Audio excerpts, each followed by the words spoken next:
কখনো অন্যের কথায় নিজেকে নিজের গন্তব্য স্থান থেকে সরিয়ে ফেলবেন না, এতে আপনারই ভোগান্তি বেশি ভুগতে হবে। আসসালামু আলাইকুম এভরিওয়ান, কেমন আছেন সবাই? নিশ্চয়ই সবাই ভালো আছেন। একটা কথা সবসময় মনে রাখবেন, আপনি আপনাকে নিজের জন্য তৈরি করছেন, নিজের পরিবারের জন্য কিছু করছেন। পিছু কথা কখনো কানে নেবেন না, এতে আপনার অপকার ছাড়া উপকার কখনোই হবে না, উল্টো আপনার ক্ষতি হয়ে যাবে। দেখবেন যে আপনার ভালো চায় না, সে আপনার যে পরিস্থিতিতেই থাকেন না কেন, সে কখনোই আপনার ভালো চাইবে না। আপনি যেই কাজই করে থাকেন না কেন, সেটা যদি পিছু টান লোকে কোনো কিছু বলে বা ভাবে, সেটা নিয়ে কখনো চিন্তিত হবেন না, কারণ তারা আপনার ভালো চাইলে নিশ্চয়ই কান কথা অথবা পিছু কথা বলতো না। তাই নিজেকে সামনের দিকে এগোতে হলে অবশ্যই আপনি নিজেকে নিয়ে ভাববেন এবং পরে কি বললো সেটা নিয়ে মাথা ঘামাবেন, কারণ তারা চাইবেই আপনি যে অবস্থানে আছেন সেই অবস্থানেই থাকুন অথবা তার চেয়ে নিচে নেমে যান, কখনো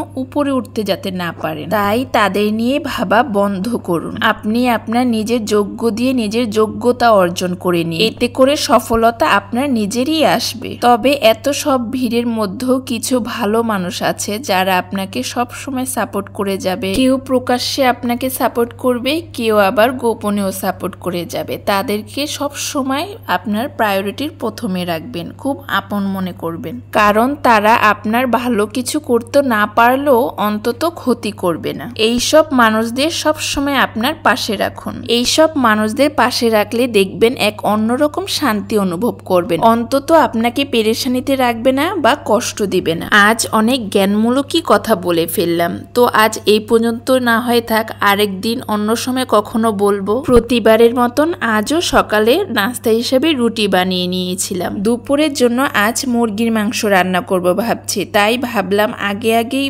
মাংসটা বসিয়ে দিই, তাহলে মুরগির মাংসটা দিয়ে সকালের নাস্তাটা হয়ে যাবে। তো যেই ভাবনা সেই কাজ, প্রথমে আমি রুটিগুলো বানিয়ে নিয়েছিলাম, তারপরে এই তো ভেজে নিলাম। নাস্তা করেই ভাবলাম ভাত বসিয়ে দিই। তো একটু আগে যে প্লেটে চালগুলো দেখেছেন সেইগুলো আগের চাল, তো ওই চালগুলোই আমি ধুয়ে ভাত বসিয়ে দিলাম। আর এই দিকে তো ঘরে একটা চালও ছিল না, তাই চালগুলো আনা হয়েছিল, তো সেইগুলোই পরবর্তীতে ঢেলে নিলাম। এই দিকে আমি ভাবছিলাম শুধু মুরগির মাংস তরকারি দিয়ে ভাত খাওয়া হবে, তাই গতকালকে রাতে আমি লতি ছিল ঘরে, সেই লতিগুলো আমি পরিষ্কার করে কেটে সুন্দর করে রেখে দিয়েছিলাম। তাই আজ আমি সেই লতি চিংড়ি মাছ দিয়ে ভাজি করব। কার কার খুব ভালো লাগে লতি দিয়ে চিংড়ি মাছ খেতে? আমার তো লতি দিয়ে চিংড়ি মাছ, তারপরে ইলিশ মাছের মাথা বা লেজ দিয়ে রান্না করলেও বেশ মজা লাগে। আমি লতি রান্না করার সময় বেশিরভাগই চেষ্টা করি যে কম মশলা দিয়ে রান্না করব এবং লতিগুলো জানি আস্ত আস্ত থাকে, তবে সিদ্ধ হয়ে যায়। দেখুন